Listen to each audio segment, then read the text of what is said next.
Hello guys, দেখেন এখন রাত প্রায় বাজে 12টা। আমার প্রাণের স্বামী বলতেছে নুডলস খাবে, ক্ষুধা লেগেছে, ভাতের ক্ষুধা। ভাত আছে, ভাত খাবে না, মানে ভাতের ক্ষুধা লেগেছে। এখন বলতেছে আমাকে নুডলস রান্না করে দাও।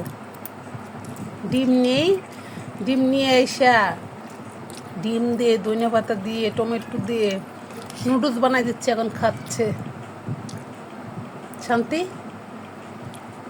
হ্যাঁ ওরে বাবা, মুখ দিয়ে বলা যায় না। বউয়ের তো কথা কিছু করলে তো স্বীকার করা যায় না। কিছু কিছু পুরুষ লোক আছে না এরকম, বউয়ের কথা স্বীকার করে না, বউরে ভালোবাসে স্বীকার করে না। অনেকে আছে বউরে ভালোবাসে লাফায় লাফায় বইলে বেড়ায়।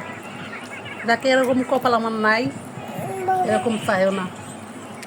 কার কার এমন কপাল আছে ভাই বোন, বোনেরা জানাবেন। আমার কপাল নাই, স্বামী আমার গুণ গায় না। দেখছেন রাত 12টার সময় আমি নুডলস রান্না করে দিলাম প্রায়। শান্তি বলতে কত কষ্ট। আসসালামু আলাইকুম গাইস।